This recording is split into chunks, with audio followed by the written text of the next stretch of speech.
How many managed leagues are you going to be in this year between your dynasty? I'm interested because as you start to get more and more years playing fantasy, it's, we love drafts. Thank God for best ball, right? But how many managed leagues between dynasty and your redraft are you going to handle this year?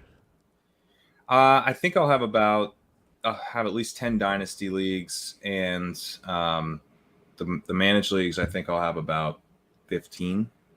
Yeah. So okay. I got it down a little bit. I think I was at 30 last year. I think I'll be more at 25 this year. Well, so you had 30 redraft leagues, and you said no to. No, people. I had more closer to. I think I had about maybe 16, 17 redraft leagues and a few more dynasty leagues. So I was able to just slice it down a little. Yeah, I have a serious problem, so maybe we can talk here. I am up to 41 dynasty leagues managed, so now I'm only playing dynasty best ball next year. I mean, life is hell. Life is hell.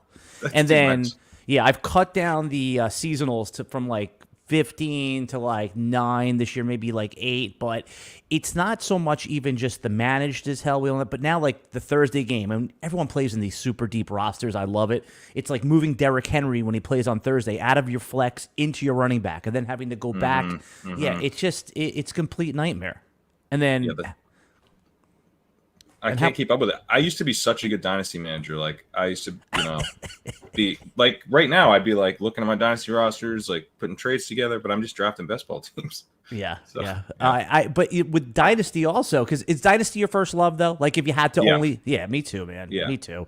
And it's like unfair because people send me trade offers. I almost like don't care anymore. I'm not even countering that much because I don't want to look through all the damn leagues. Anyway, I feel. I mean, there are of course your one or two most important, your most expensive leagues or the ones you care about. But these $50 leagues, man, they fall by the wayside.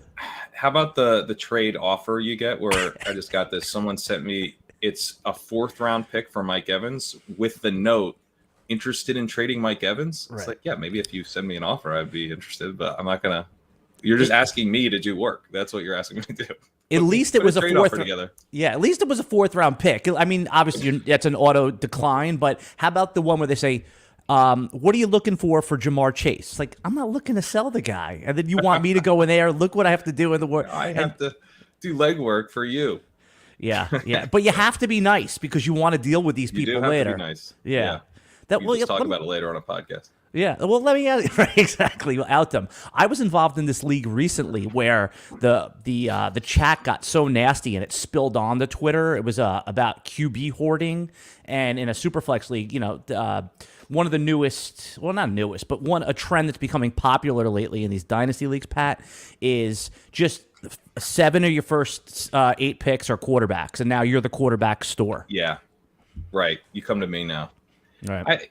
I mean, I can see that, I guess, but like at a certain point, you'll create a market where like you are now in a position where you have to move some quarterback value, or you're not going to win. So you're not going to sell every one of those quarterbacks at top dollar.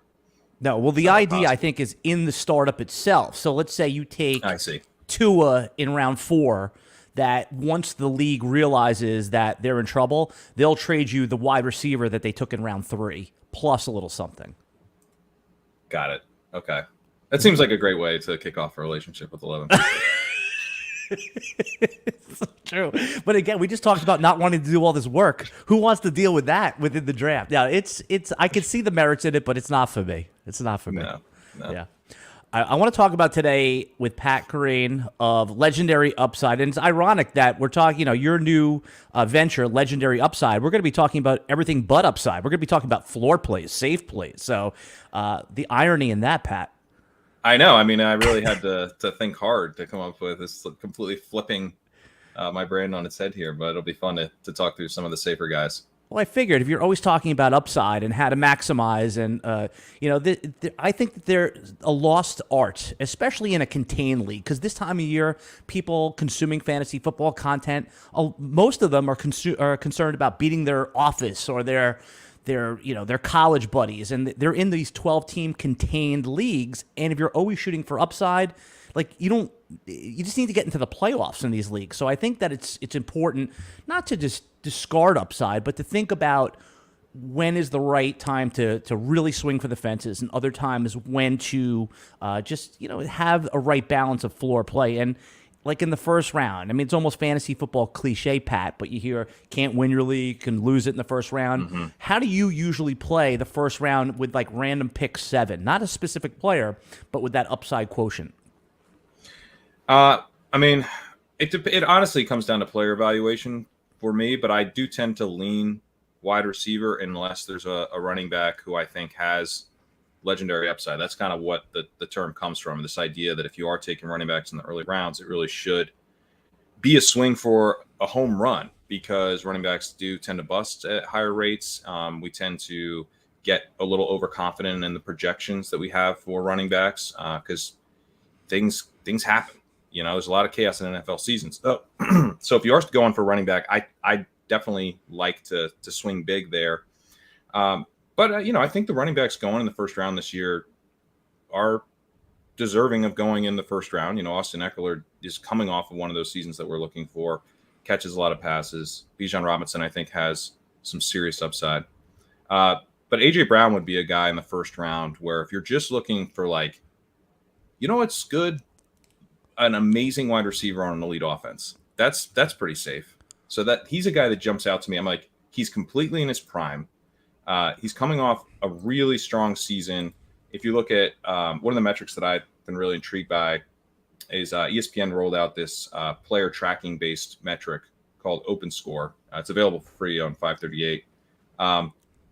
AJ Brown last season was wide receiver 3 in Open Score. He's getting open at an elite rate. That's kind of always been part of what he does. He was also wide receiver 4 in their yards after catch metric. So you're getting this really strong talent bet with A.J. Brown. Now we're going to kind of quibble about, how many targets is he going to get versus Devontae Smith and how consistent will he be week to week. But, is he going to bust? Are we wrong about him being good enough to score a bunch of points in a few weeks this year for sure? And hopefully, enough in the weeks where he doesn't blow up for massive games. I don't think we're that worried about that. So he's definitely kind of a high floor play, I think. Right. So he would definitely be our first bust-proof player, right? You for all the reasons you outlined. How come, it took him going to the Eagles, though? Like, when he was on Tennessee, he famously was like, hey, get your 6 targets with A.J. Brown and just rely on his efficiency. What do you think changed? I think it's changed a little. So it's interesting because the Eagles don't pass like that much, but they aren't the Titans. And I think they aren't the Titans in some important ways. One of the games that I think was illuminating was the Bears game last year, where they're going into a matchup. And if you play DFS and stuff, people are playing DFS, they may remember that was that week, the Eagles running game was really talked up because the Bears had, and kind of probably still will, but had at the time a terrible run defense. But they're also really, really bad against the pass. And the Eagles were aggressive about attacking through the air in the early part of that game because I think the Eagles get it in a way that the Titans probably don't. They're going to be aggressive when they have the chance to be aggressive about attacking downfield through the air. If they have a big lead, they'll happily run the ball and salt away the game. But I think they just seem, even though they're not a super pass-heavy team, they just seem like more willing to press their advantage through the air. Do you think it also might have something to do with their, now famously easy schedule from last year, that they're going to be in a little bit, you hear their narrative that they could be in some tighter games, and that could even now increase some of the passing attempts. And now A.J. Brown goes from us thinking he's a safe pick to, wow, I can't believe I passed on him for Cooper Kupp, who's missing week 1. Yeah, exactly. I think their super soft schedule last year and, them being way ahead in some of these games. The Steelers game where A.J. Brown scored 3 touchdowns, they pulled their starters in the end of the third quarter. Right. That was his biggest game, and he didn't play the whole thing. So I do think there's meat on the bone if they're in one, closer games, but 2, shootouts. Can someone stick with them on offense, and we actually see some fireworks this year? That'd be pretty fun. This is the RotoWire Fantasy Football Podcast. I'm Alan Seslowsky along with Pat Kerrane of Legendary Upside, and we are talking about bust-proof players. As always, the RotoWire Podcast is brought to you by Circa Las Vegas. It's brought to you by Fantrax and Rival Fantasy. Have you been out to Circa, the hotel in Vegas yet? I haven't. No. You need to. You need to. I will try to get there. I'm going out for the main event this September, so maybe I'll be able to check it out. Yeah, the RotoWire trip is there every year. So for the last couple of years, and so we they roll out the red carpet, but it's like they have this amazing setup near the pool where it's just like all the TVs. I mean, you can play blackjack inside the pool. It's pretty crazy. It's definitely the best sports book. I don't think they really limit you on some of the props. They have such a big menu. So if you're into sports betting, I mean, Circa Las Vegas, and we'll talk about them a little bit. You mentioned Bijan Robinson in the first round, and we were talking about like real legendary upside. Yeah. I had, I put myself out there a little bit, and I made a video about like even if once Justin Jefferson's off the board, like I'm okay with taking Bijan Robinson ahead of the two veteran running backs, McCaffrey, Eckler. I'm not saying like you should if that's not for you, but when we talk about players that cannot fail, bust-proof players, would you put Bijan? He's in that category where even if it's like not great, it's still like a top 5-ish running back given the situation? I think he's a fair one for sure. I mean, he's super talented. Like he's in my stuff, like he comes out as like the best running back prospect we've got, and I only have it going back to like Saquon and JT, but he's like that level where you're just like, he's not necessarily the pass catcher, of a Christian McCaffrey level, but he is more than capable, and he's a tackle breaker. He is explosive, probably more like a Breece Hall, but an even better pass catcher, like that kind of archetype. Mm-hmm. He's going to score a lot of points. Like I said, I would take him as the first RB, given, I understand McCaffrey probably has the more upside, but I'm worried about, now we saw Elijah Mitchell got hurt, so that's like, it's only going to be a few weeks, but Christian McCaffrey, you could see situations, and again, I'm just projecting a narrative here, where they load manage him. They give him the Kawhi Leonard and like basketball treatment where, they're 9-point favorites. They're up, they're up by 10 in the third quarter. Let's go with our committee approach, just because they have Super Bowl aspirations. And then you mentioned Austin Eckler. I mean, he's getting up there in age. They want to throw the ball downfield. That's the red flag, yeah. Yeah. He's pretty old. Yeah. So, again, it's like we talk about safe running backs. I think when you talk about floor and upside, Bijan is the one.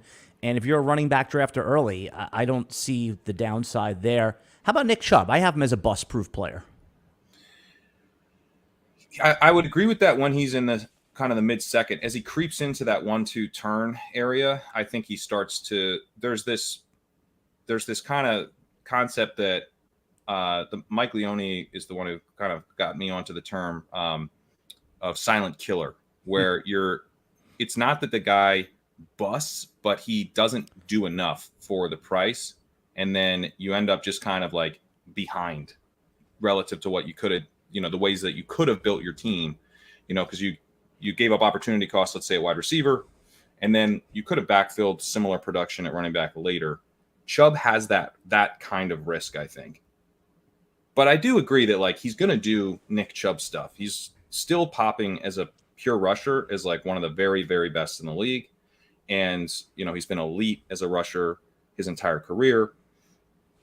To me, it's more like if they throw to him, and if they even like throw to him at a decent rate, as opposed to like not at all, then he has upside that he hasn't had in years. So I kind of view him as like a sneaky risky, but also sneaky upside. So I get why he's a little more expensive than I was hoping he'd be. So I haven't drafted him as much as I would like to. But when he was available more in like the mid-second, then I think he definitely qualified. I was recently in an NFFC draft with a bunch of experienced players. It's not like it was just some random players in there. I got him at I picked 6, so I got him at 2.7. That's, okay. I think, the sweet spot after you take Tyreek Hill or there. But you're right. Like if you're taking him on the 1-2 turn, going Saquon, Nick Chubb, you're right there. I think that there's a little bit more risk because I see the upside, but Nick Chubb is one of those players that like the professional drafters like, just boring. Give me my production. He's the guy. Yep. I don't. You mentioned Bijan Robinson earlier, and we were talking about dynasty leagues. Do you think that they're in? You play in a lot of superflex leagues, right? I mean, I play in superflex leagues. Yeah. So Did Anthony Richardson go ahead of Bijan in any of your rookie drafts this year? Yes, I saw him. I saw him go ahead. I was sort of saying you got to take Bijan first. Like, take Bijan first and hold him for half a season. And if you need the quarterback, go get the quarterback then, because you'll have the menu available to you of quarterbacks that you can go get. It's not just Anthony Richardson. You're going to have, if you want Anthony Richardson, like in October, you can probably trade Bijan for him straight up then. So I was still Bijan 101. Right. But it's easy to see a year from now being like, oh my God, quarterbacks in Superflex, you can't get them. Like, nobody's trading you a quarterback. You know how you get a quarterback in Superflex? You have to trade for like Baker Mayfield. You have to trade for those are the Matt Stafford is gettable in your Superflex league, right? But other than that, man, I've never been able to trade successfully for a quarterback without basically giving another quarterback. Yeah, you almost have to give a quarterback. Yeah. Right. Like, yeah. Well, Bijan, I think the running back landscape in Dynasty he's potentially in a situation where it's like, after the season, like if Breece Hall doesn't come back strong, and Jonathan Taylor's now got this contract issue stuff, and like a number of the running backs that we're drafting earlier are much older. Like, it could be Bijan could be like the only running back you're excited to have in Dynasty and like the entire player pool. So I think he will be pretty valuable. I agree that Bijan, RB1 in Dynasty, and then figure it out from there, right? It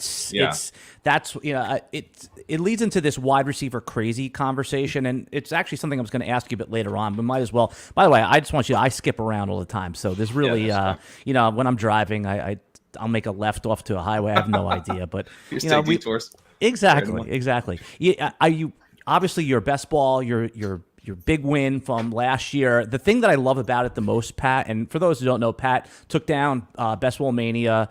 It's probably even better than the payoff is like, come on, that makes you like people think about you differently in a sense. Like, he must know something. But I was laughing because all these wide receiver nuts, you did it with running back. To me, that's the best part of the best ball thing. And you heard for years, Pat, that you don't draft early. Draft as you have more information. And that what you drafted the team in June? July 18th. Right. Okay. So you're the one they're talking about in the commercial. The last year's winner drafted in July. Yeah.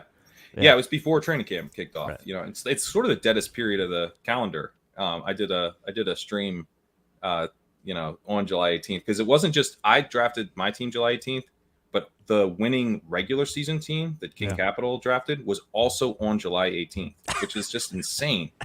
But yeah, it's as I did the stream, I was like, oh yeah, no one's really around. This is not peak football time. But I think I was able to get some values on, like, I got Ramondre Stevenson in the 10th. I think he finished in the 7th round. There's stuff like that you just couldn't get later. Isn't it funny? Like, you were totally relaxed, just drafting the team, no idea that this was the winning ticket. Were you drinking heavily during that one? No, I was doing a podcast with Jacob Sanderson later that night, and we drafted a team later. But I'm pretty sure I was like prepping for that podcast, just like making sure that because I had been writing about some like strategy stuff of actually one of the things I was writing about was how like 2 running back starts kind of worked with 3 quarterback builds, and that's what this was. So I think I was like literally like testing stuff out and tested out pretty well. So now, are you superstitious? Like when you're maxing out now, like, oh, I did it this way this time, this must be, or do you just like, listen, I'm just going to draft how I've always drafted? Because I always wonder if winning sometimes, it's never a curse. That's the wrong word. But like, does it really create a bias on how it all worked out last time? I don't think so. I mean, I drafted a mix of like different structures last year. Like I drafted, I think about 20% of my teams were running back starts. 25 were just like 1 running back in the first 2 rounds. Another 25 were 0 running back teams.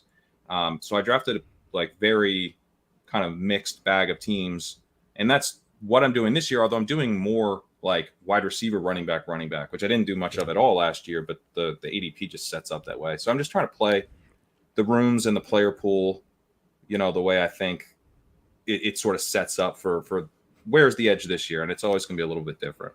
Because I remember in the, when you did like best ball 10s or before the underdog days, like the way to win a contained draft, I remember was always, when I say contained without an overall component, was like 3 running backs in the first 4 rounds, and get 4 running backs that have locked in jobs, and just draft volatile wide receivers later on, like the Will Fuller types that get those weeks.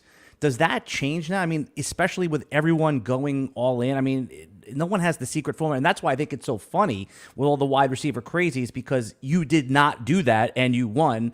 But what is the optimal strategy, or is that just like even just a stupid question in the sense where there is none? You need land on the right players is the right strategy.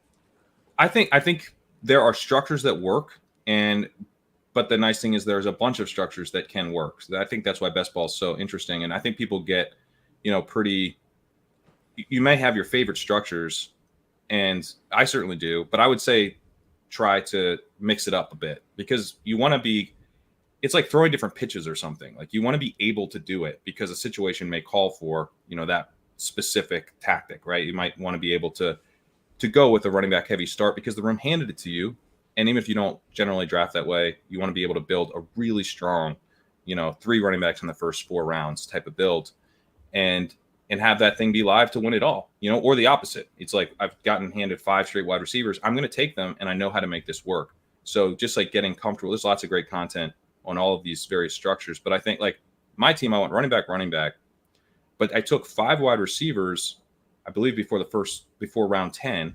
Right. And then I didn't grab my second running back until my third running back until round 10. And then I grabbed 2 running backs at the very end of the draft to get to 5. So while I did go running back to start, I still had a lot of wide receiver firepower on that team. And I think that is crucial. I think you have to have enough wide receiver firepower. Do you have to take 5 straight wide receivers to get that? No. But there's sort of a window. And if you don't have enough when that window closes, I think your odds of advancing become pretty low. But that means, one way to do that would be grab 4 running backs in the first 10 rounds and grab 5 wide receivers, in the first 10 rounds, and throw in a quarterback or a tight end. Like, you can still build teams that are taking running backs fairly early, I think, but you just don't want to get locked out of that wide receiver firepower because it does dry up. Right. You don't want to have too many Donovan Peoples-Jones. You don't be relying on those guys. I mean, even someone like Sky Moore, right? I mean, like, if that's like your wide receiver 3, then you're in trouble. Exactly. You want that to be your. And I've been in situations where I went to running back heavy, did the mistake of taking both onesie positions, a tight end and a quarterback, and now I'm like, okay, I'll just get all these volatile guys, but Sky Moore is guaranteed nothing. And he's a good wide receiver 5, I think. Very good wide receiver 5. You could maybe talk me into him as a wide receiver 4, but I think even then it's probably too thin. But yeah, as a wide receiver 3, I might put my phone down and go outside and enjoy the day. Auto draft, that's going anywhere. Yeah, and that's why you max enter these things, because you're going to make mistakes, right? I mean, everyone talks about they post all these screenshots. Look how great I did. I mean, I have good teams, but I would say out of the 70 best balls I've done, 12 of them are complete disasters. I'm like, I just misread the room or something like that. Yeah, and one thing I would say too is, like, if you're going to be taking best ball, like, let's say, more seriously than you did last year, odds are you're going to take it seriously again next year. So, like, it's okay to experiment with some stuff, take a look at what those experiments yielded, and it's like, man, that didn't work at all. I might not be doing that so much again next year. That's kind of how I did it. Like, I kind of dabbled in Bestball Mania 1. I took Bestball Mania 2 very seriously. I didn't have great results. I tweaked some things. I advanced teams at a much higher rate last year. And I had one team that was, fortunate enough to win it. So it's like, you're kind of just trying to and that's just the way I am, but I kind of learn by doing, and I iterate off stuff. But I don't think if that's kind of how you generally like to do things, I would encourage you to do it. And, if you punt off a few teams in the process, like, it's learning, you're learning it and you're getting better. Are you tired of people asking you about this? I mean, I like talking about strategy. So okay, good. I'm just trying to pivot to the strategy stuff. I think the strategy stuff is fascinating. Right. And me too, right? I mean, I love talking about player stuff, and we're going to get back to some of our bust-proof players, but, the strategy in itself, and more so the psychology of the room, right? I mean, you have to know your room, and you can read what's happening, and it's so easy to see who's trying to stack early, and then already to lay off that stack if someone takes Tyreek Hill at pick 2 or 1. You're already, all right, this guy is setting up for Tua. He's probably looking for Waddle or something like that. So what are some of the things that maybe you notice in these rooms? We're going to talk about that, but real quick, the trends that Pat notices in these rooms, I just want to tell everybody about Circa. We alluded to it before we were talking about it.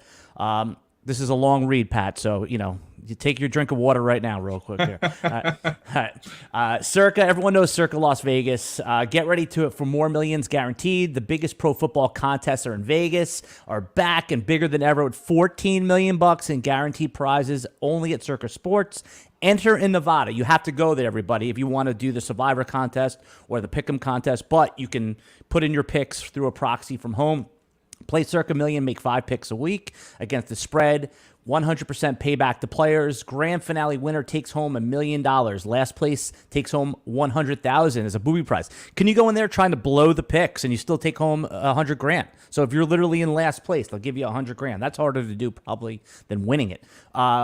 Join Circa Survivor to select one team each week straight up with no repeat selections. The team loses or ties, your entry is eliminated. Each team can only be picked once in a season. Go 20-0 or be the last person standing and win it all. $8 million in guaranteed, $14 million total prizes. Visit circasports.com for details. I'm here with Pat Kerrane from Legendary Upside. I'm Alan Seslowsky. You can follow Pat at Pat Kerrane. I'm at Alan Seslowsky. And this is the RotoWire Fantasy Football Podcast. We were talking about reading the room and the psychology of being in any draft room, Pat.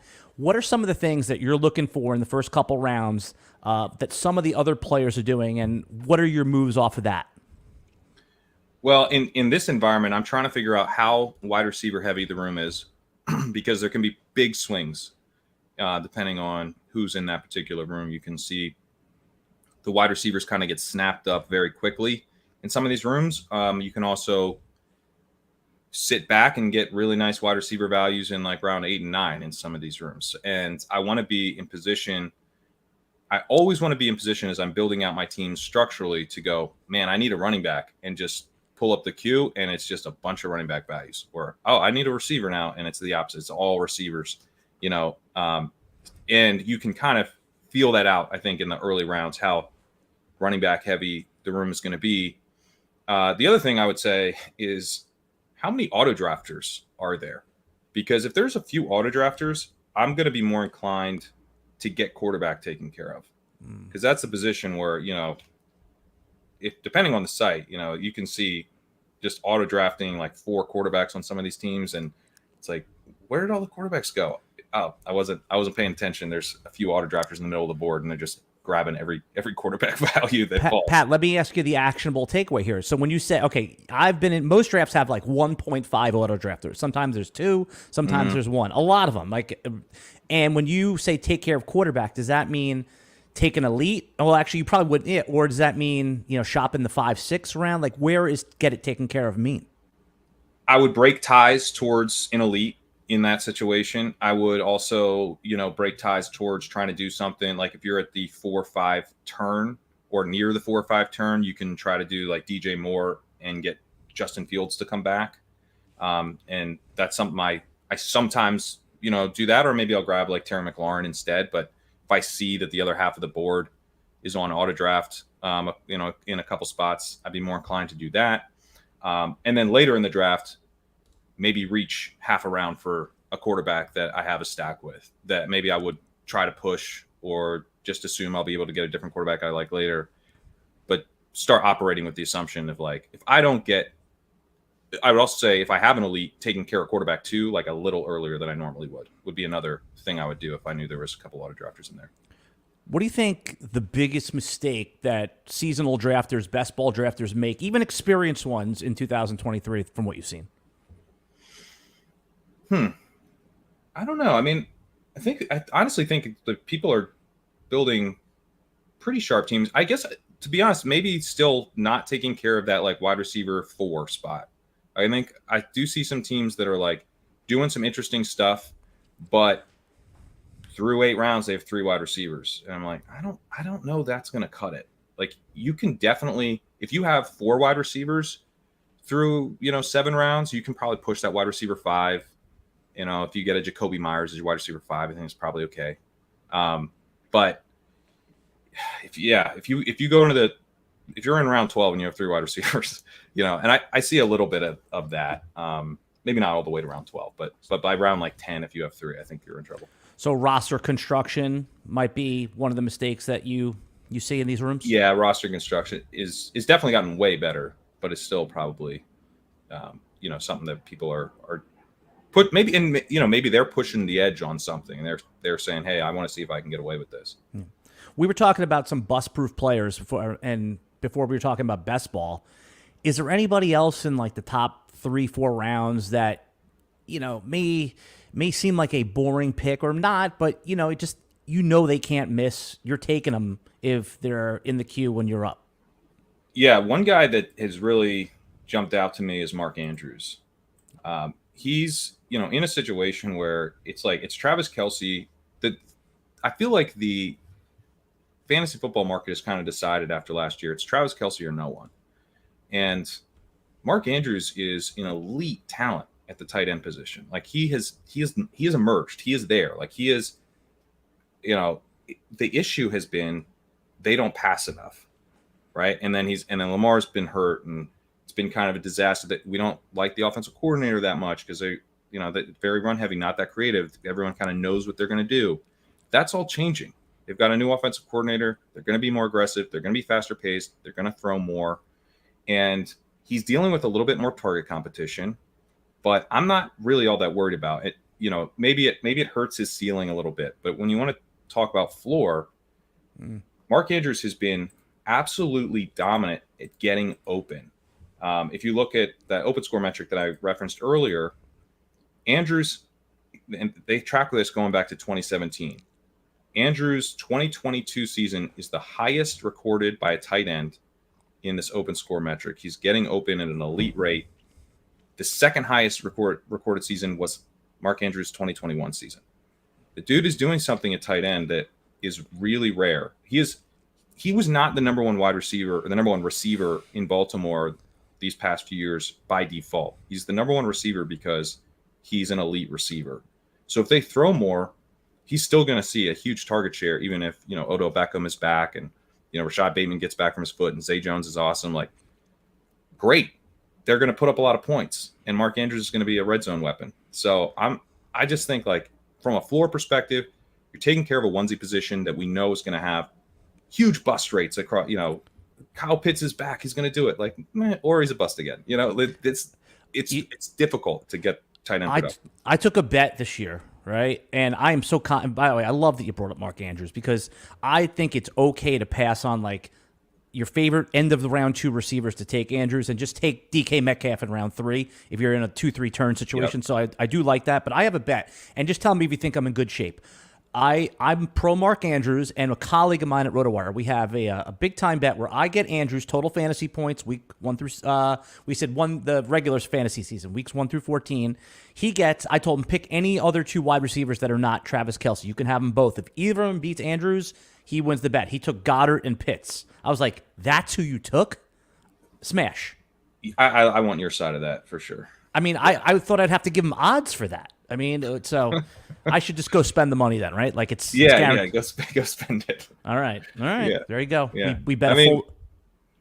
Injuries happen, and it's a chaotic season. But man, I mean, he's like, we're betting on Kyle Pitts to become elite.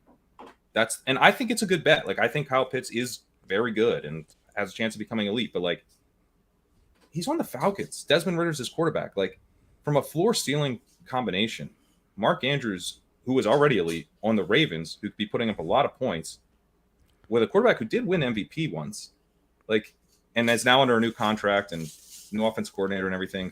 I don't know. I mean, I think you're right there. He's in the 3rd round is strange to me. Yeah, well, I think you're right there. Is that anytime I hear I listen to a lot of podcasts, and anytime I hear even respected podcasters say, I understand. Well, historically, the Ravens. What? Stop! This is not that Ravens. This like yes. Erase that. And then all of the talk is. I mean, you saw the James Jones clip on Twitter. It says Monken says we're bringing it back to Louisville. We're going 4 wide. We're spreading it out. I mean, this is everything you thought was going to happen. You have to see the upside here, right? See the upside here, right? Yes. Like if I was in a sharp room and they took Andrews in middle of round 2, like I'm like, oh, okay, that makes sense. You know, he likes so I'm with you there. That's a good floor upside player. Amon-Ra St. Brown, too big to fail for me, man. So I didn't want to be a hero. I almost took him at pick 6. I know that's insane. Don't do that, everyone. Don't take him at pick 6. Just don't do it. Take Tyreek Hill when he was on the board. That's what I was faced with. Yeah. But, you know, you could point to his touchdowns being, you know, low, 5, 6 touchdowns. But I heard somewhere, I didn't research the stat, but he was tackled like a ton inside the 5. What if that touchdown total, Pat, goes to like 9 or 11? Is Amon-Ra St. Brown, do you think should be considered a bust-proof, cannot-fail player where he's going in the 1-2 turn? I mean, in PPR for sure. Yeah, that PPR. Yeah, he's gonna rack up catches. I mean, it's also, the only thing that would really worry me, and honestly, it doesn't worry me that much, but Jameson Williams, like, what if Jameson Williams is a superstar, and he just steals, target share down the stretch, and you have Amon-Ra St. Brown is awesome in the regular season, but then you get to the fantasy playoffs and he's not scoring as many points. It wouldn't be a bust, but it'd be very disappointing. But I don't get those vibes. I mean, obviously, Jameson Williams is suspended for the first 6 games. Dan Campbell, though, openly now talking about how he'll probably never be an elite catcher of the football. I never want to hear something like that from a head coach about a guy they took early in the first round. That's highly concerning to me. Beating people up at practice, smacking them in the head. I mean, yeah. I would bet against him affecting Amon-Ra St. Brown. I would say it's the other way around. Like, he has to fit in. He's going to have to deal with whatever he. And then you come back and let's see he's gone for 6 games, Jameson Williams. And by the way, all your concerns, I think that's baked in. And if we knew Amon-Ra was, it's that 4th round draft pedigree where he was drafted. If he was a 1st round pick, Amon-Ra St. Brown, we wouldn't be having this conversation. But yes. I'm looking at, okay, so he misses the first 6 games. Okay, so he gets back on the field. We're talking about Jameson Williams in week 7 and 8. We know that first week back, unless it's like he catches some 80-yard bomb, it's not going to go great. And then they have a bye in week 9. I'm seeing right here. So. Okay. Yeah, it's going to be a rocky road for Jameson Williams. Is he a bad pick in these overall contests in best ball, or because you have to take him in the 6th round? I mean, where are you on guys like that? He's going so in Bestball Mania. He's dropped to, I think he's going in pick 110 or something, like 110. Okay. So you guys say round 8? It's been ish. More like round 9, 10. Okay, but that was recently in the beginning of best ball season. Recently. Yes. Yeah. So post suspension. Right. So, but even then, was he okay? So, talk about him in round 8. I think the answer is yes to both. I think he was a bad pick then, and I think he is a bad pick now in Bestball Mania because Bestball Mania pays out a good portion of the prize pool to the regular season winner and a bunch of places below. So, you would like to at least be live for those prizes. Daniel Raz has written about this of if you're taking Jameson Williams, make sure that you're not doing it in a tournament that pays out regular season prizes in a big way, because you need that. That's an important pick for you, your 9th or 10th round pick. That's still someone that you're expecting to slot into your lineup in a lot. And he's obviously just not going to do that for most of the beginning of the season. And so he's not someone I've taken a lot of. It'd be different if he was tearing up training camp and we were just all giddy about his, return to football. But they're going to play him a bunch in the preseason to make sure he gets reps because they're not liking what they're seeing. I don't love that. Yeah. The one place I'm for having Jameson Williams on your roster is if someone wants to give you a 2000, give them to you for a 24 or 25 second rounder, meaning that doesn't happen. No one's doing that in your dynasty league. But if somebody just does not like all the bad news happening in your dynasty league, I'm for taking on that risk. Other than that, redraft, I want no part of it. And there's also another player that drafters, Pat, are taking very high in drafts in the third round. Breece Hall, I want to talk about him in a minute, but before that, I want to tell everybody about Fantrax for your fantasy football players out there. Is there something you wish your fantasy league had or features that are missing from your current leagues? Bonus scoring, custom schedules for playoffs, deeper team settings. Well, look no further. We have you covered with our friends at Fantrax. Fantrax is the most customizable fantasy platform, offering greatest fantasy experience for your dynasty, keeper, redraft, and best ball leagues. Create and join a fantasy football commissioner league. Invite your friends. Dominate your draft this season. Fantrax is the top dynasty fantasy football platform in the industry. Coming in from another service, no problem. Fantrax can easily import any of your leagues. Fantrax is running a promotion right now, Pat, so you don't want to miss. Sign up for free at fantrax.com/RotoWire, RotoWire. Enter your chance to win tickets to any regular season NFL game for you and your entire league. Some of these leagues, Pat, I don't know if I want to go with these guys. I don't even, they're a little shady and weird. But anyway, plus you'll get $6,000 in spending cash. That's right, tickets for your entire league. Simply create a new league, bring it over from an existing league for more chances to win. Go to fantrax.com/RotoWire and sign up today. I guess there's a couple leagues I'd want to go to a game with, but some of these leagues, man, I'm in with strangers. Can you imagine just the weirdness of that? But still, great prize. Great prize. Go do it. Great prize. Yep. Breece Hall in the third round. I've maintained it's the worst pick in fantasy football, but I'm open to being wrong about this. I'm a Jets fan too. Again, I don't really put that away. That doesn't really matter. But now he's falling to the fourth. It's not that if Breece Hall was healthy, Pat, I would be saying, hey, this is a reasonable 1.1 overall in drafts if you like running backs. But week 7 ACL, when all the other great players that are sitting there in round 3 and round 4, I just let someone else take him. Am I wrong? That someone else is going to be me. I'm taking a ton of Breece Hall in the third round. It's honestly he's my favorite pick. Tell me, I said I'm open to being wrong, so tell me why. I haven't been persuaded yet, but I want to be persuaded. So please. So here's what I would say. If you're now the Dalvin Cook stuff, the way that I think that the third round looks bad, the way is that you could have gotten him in the fourth round, and that's the part that I don't like. I don't want to take a bunch of third round Breece Hall and then have to reevaluate what I'm going to do now that he's a fourth round pick because Dalvin Cook signed there. So that does concern me from the perspective of I could have built a better overall portfolio that was light third round Breece Hall and heavy fourth round Breece Hall. But kind of leaving that aside, just what's the bet with Breece Hall? To me, the bet is that he's going to start slow, but then he's going to get back to what we saw last year down the stretch. And what we saw last year, I completely agree, is the type of running back that we would be considering taking at the very beginning of fantasy football drafts. He was extremely efficient as a rusher. He was extremely efficient as a receiver. They were willing to use him in both facets of the game. Right away, they were getting him involved. He was seeing a bunch of targets in some of those early games. He was an extremely strong prospect, broke a ton of tackles. The speed was something that I think surprised people. He was getting kind of David Montgomery comps early on in the prospect process. He's not David Montgomery. He is much faster than David Montgomery. And we're already seeing the speed is returned. The Jets constantly talking about how he's 22, 23 miles an hour he's running at. What I don't understand, the medical part of it all that well, but I've gone to, I've like Edwin Porras at Fantasy Points. What's he saying about this? Some of the other guys on Twitter, they've all been pretty positive and said this is a clean ACL tear. There was not, I think there was minor meniscus damage, but not to the point that it required additional surgery, which would have slowed things down.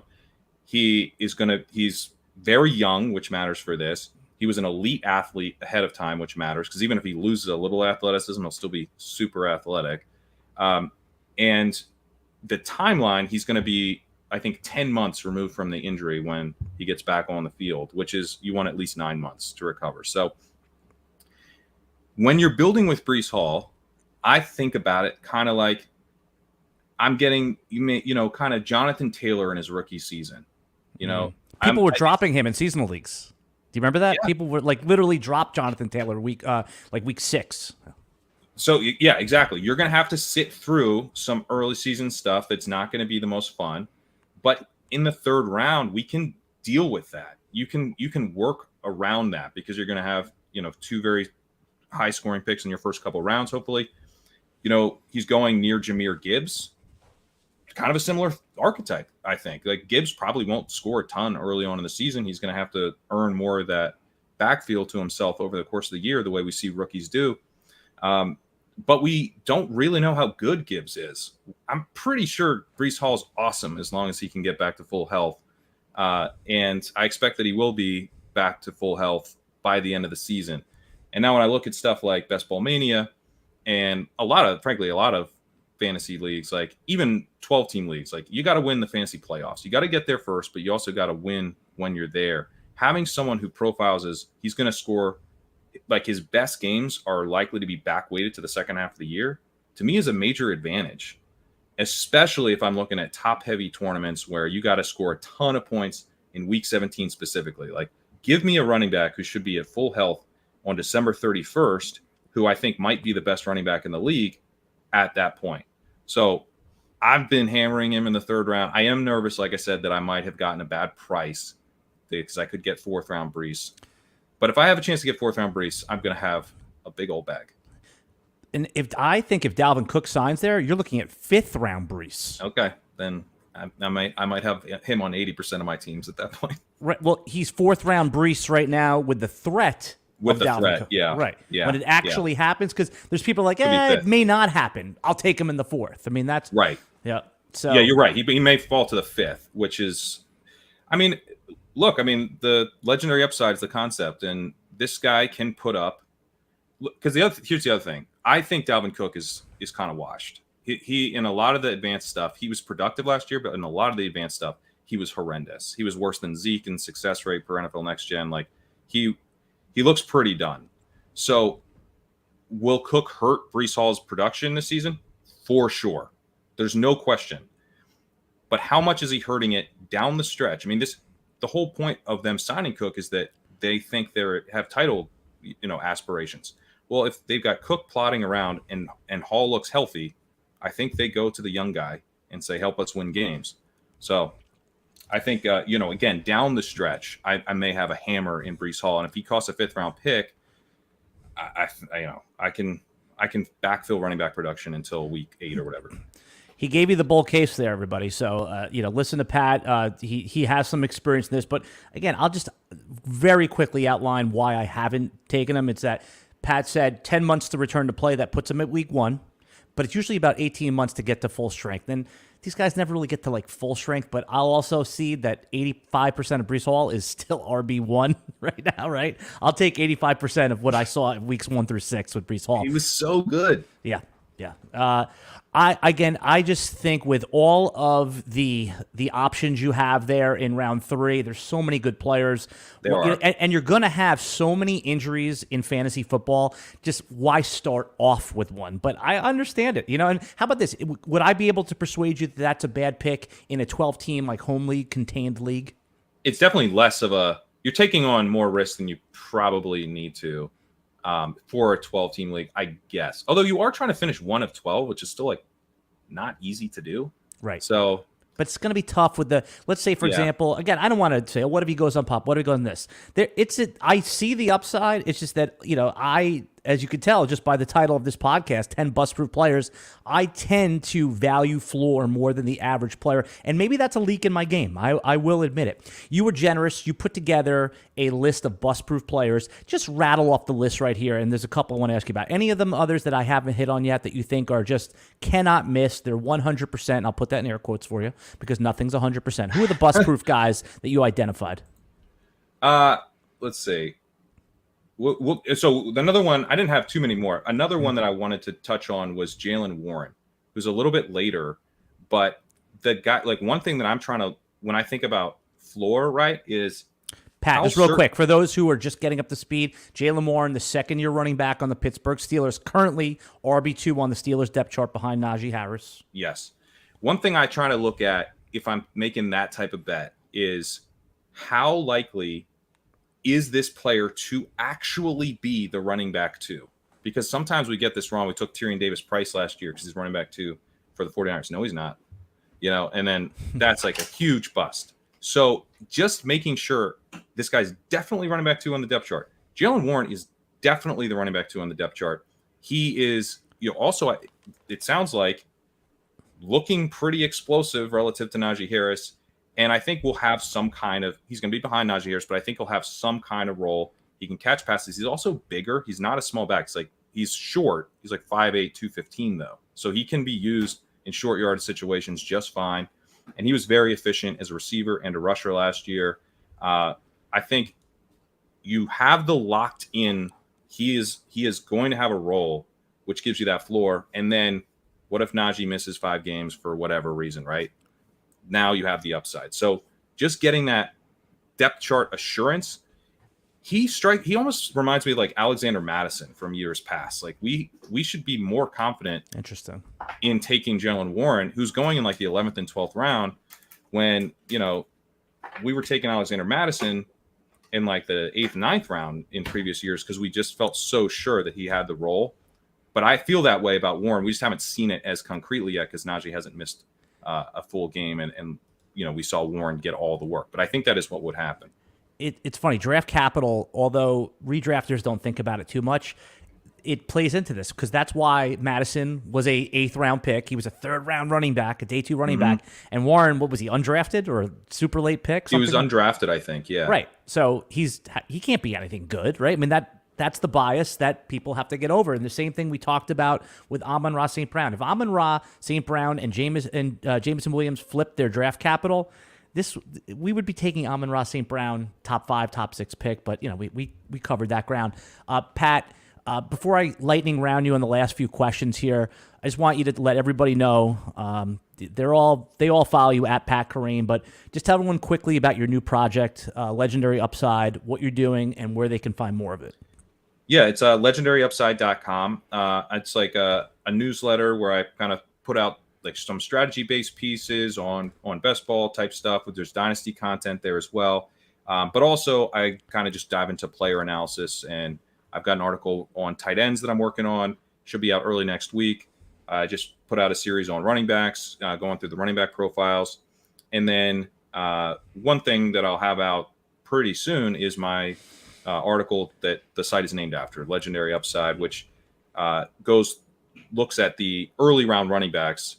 And what I do is I like literally, I travel to the future. I see what happened in the upside scenario and the downside scenario. So I just kind of like talk through what would a truly legendary season from Bijan Robinson look like, and describe it, and kind of see like, does this feel like something that could happen? And then I talk about here's how he has like not like a he got hurt season, but a season where he just kind of disappoints. Like, what does that feel like? How realistic does that feel like? And then kind of talk through how I'm drafting those players. Can you not say that about Bijan disappointing? Because it's getting me sweating neck. What is that, like Tyler Algier splitting cap? Don't do that. I put too much of my Desmond Ridder keep the 3 and out. They lead the league in 3 and outs.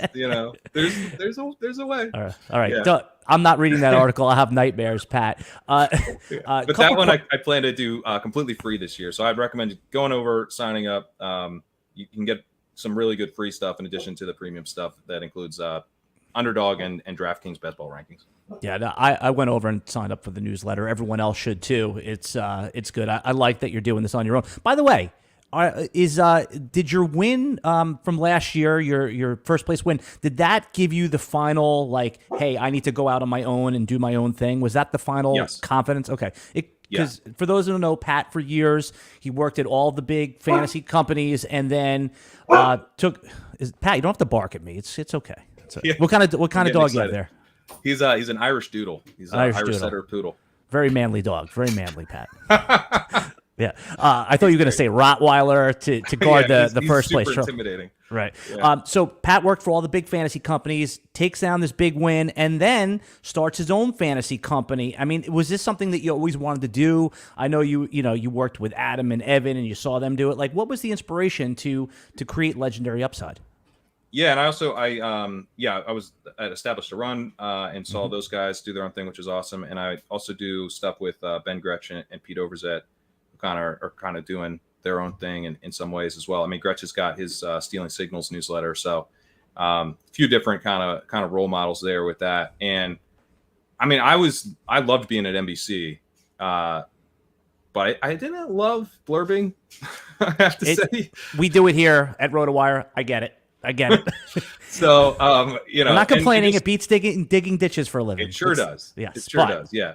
But I just the flexibility to be able to kind of do content as it strikes me. And like, I had a strategy piece that I posted yesterday that I had no idea I was going to write, by Tuesday. Like I wrote it, basically like all yesterday. And, it's just like, because of how I was drafting, and I was like, oh, this is kind of interesting. And I'll just write this up, get it out there, do some interesting stuff. Like I narrate the posts it's part of the premium package for the site. You can get a private podcast feed where I just narrate the post.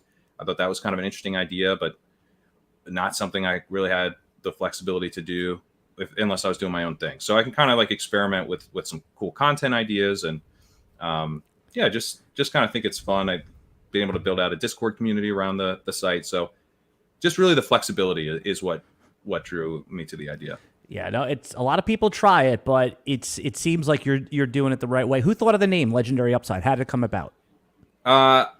Well, so honestly, I got sucked into the Top Shot thing a little bit. So the Legendary. How many are you holding right now? More than I would, more than I prefer to be.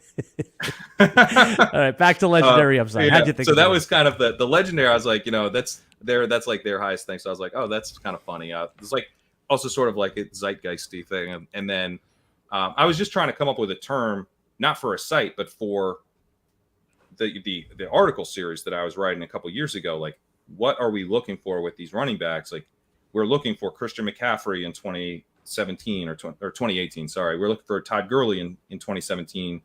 We're looking for these huge seasons, these landscape shifting seasons. Like, did you have him? Did you have this guy? That's what we're really looking for. Cooper Kupp as a 4th round pick. Yes. But, with these running backs in the early rounds, I think my thing is I don't want to be looking for floor there. I think you look for floor at different parts of your draft. To me, in the early rounds, if I'm going running back, it's because I'm swinging for the fences. Because if I can't get that, the running back's not that high scoring of a position. Right. It's that there's a few guys who crush. So and you don't have that dynamic of wide receiver. Wide receiver is a high scoring position. So if you're going to be, if you hit one of those seasons at running back, people are going to have a hard time catching up to you. And just trying to convey that concept. So that was the term to kind of convey the idea of that's what you look for. You look for legendary upside, like truly difference-making upside. And then when I was launching my own site, I was like, well, that's kind of a pretty cool name for a site too. So I agree. You see a lot of a lot of sites that don't really stand out. The name is a good marketing name. I think it has a lot of upside. That name. Did you spoil yourself at all? Was there anything? Because again, you strike me as a guy that just I'm just gonna start my own business, do my own thing. Are you at least gonna treat yourself to a nice podcast studio when you move? Yeah, I mean, we're going to be moving to a new apartment here, and I will have an office. This is my living room. That's why I have the green screen up. So right. I'm going to have an office. That's okay. Upgrading to an office. And I've always been someone who's enjoyed traveling. Me and my girlfriend have traveled a lot. We've done a lot of trips. We both scuba dive, and we learned to do that together. And so we'll kind of. So after the win, like a few weeks after. We did like a 3-week trip to Indonesia and Vietnam, but that was booked before the win. Right. So you didn't treat yourself. I didn't really treat myself there. Yeah. The other question better than we would have. Right. Exactly. You go for the upgraded restaurants. I'm a foodie too. The other question that I'm sure you get this a lot, or maybe not, but it was one of the most popular questions when I asked people for questions for you. They said, do they come with like a big check underdog, like an Ed McMahon style of check, or is it just like, hey, here's the credits in your account? Like, how does it get actually transferred to you? Is there a ceremony? There was no ceremony, no check. It's just a wire transfer to your bank. But, hey, that works. Now, you don't want any pomp and circumstances. I don't want anybody knowing that I. I know Liam Murphy got a ring when he won Bestball Mania 2. I never got a ring, and then I was like, how did that? It turns out he told them he wanted a ring. So I think if I demand a ring, I could get one, but I haven't yet. You need a better attorney, Yeah. I'm available. I might be selling myself short here. Yeah, I could get a few more perks. Pat Kerrane, you've been generous with your time. I enjoy talking to you. I want everyone to go follow Pat at Pat Kerrane. He did what we all want to do. He won Bestball Mania, so he's got a lot of great advice. And I've checked out Legendary Upside. I'm a fan. Follow him on Twitter. Follow all the links. Everybody, we'll be back next week with another fantasy football podcast. Only another few weeks to enter your best ball, so get in there, and then we're transferring to the in-season contest. Oh, wait, before I go, somebody asked about weekly winners on best ball. Give them 3 quick bullet points, 2 quick bullet points. I haven't done it yet. I honestly haven't played it yet, so I'm not the person to ask. I'm intrigued by the format. I just haven't dove in because it's so different. You got to kind of really play. It's DFS meets. It's DFS, right? Yeah. My quick thought was the 12-13 turn when I had pick 12, I took Josh Allen and Diggs. I'm like, hey, if they're the nuts 1 week, I'm going to be in a good spot. I think that's exactly the type of thing that makes sense. Yeah. Right. Trying to figure it out. That's what's great about it, is everyone's trying to figure it out. So. Yeah. All right, everybody. We'll see you next week with another RotoWire Fantasy Football